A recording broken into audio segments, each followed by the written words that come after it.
Ahora a los defensores de la dieta keto se les ha dado por decir que en las zonas azules del mundo se consume mucha carne. Pero yo no voy a entrar en discusión, voy a dejar que el mismo Dan Buettner, autor del libro de las zonas azules, creador del documental de las zonas azules y quien se dedicó y lideró el proyecto Zonas Azules para National Geographic, diga lo que opina al respecto y cuáles son las recomendaciones en base a la dieta que tienen las zonas azules. 20 years of studying the blue zones, I can boil it down to the 5 top tips for making it to 100. Number 1, eat a whole plant-based diet. ¿Qué más nos puedes decir sobre las dietas de estas personas que viven tanto y tan bien?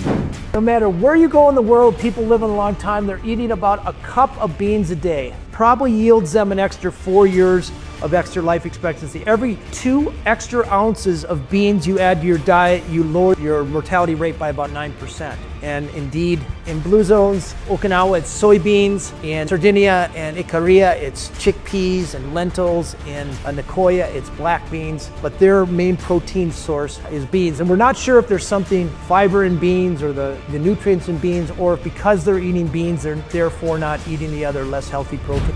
¿Alguna cosa que debamos evitar o no excedernos al menos? I want to talk to you about meat.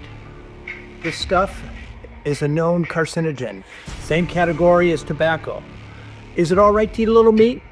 Probably. People in blue zones, longest lived populations in the history of the world, have eaten a little bit of meat, but only about once or twice a week, on average 5 times a month.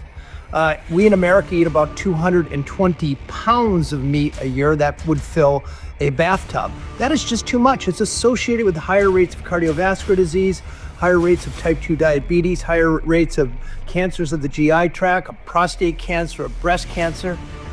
It's poison in large quantities. A little bit's all right. We don't know the healthy level, but too much is bad. I have an article in today's New York Times, or at least I'm quoted.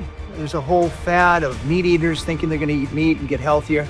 They're not in the long run. They may feel better in the short run. They may lose weight, but it's a bad strategy. If you look at the diets of the world's longest lived people, and I found 6 of them now, gonna add an extra finger here, you see that they're predominantly plant-based. About 90% of their diet is whole grains, greens, tubers like sweet potatoes, nuts, and the cornerstone of every longevity diet in the world is beans.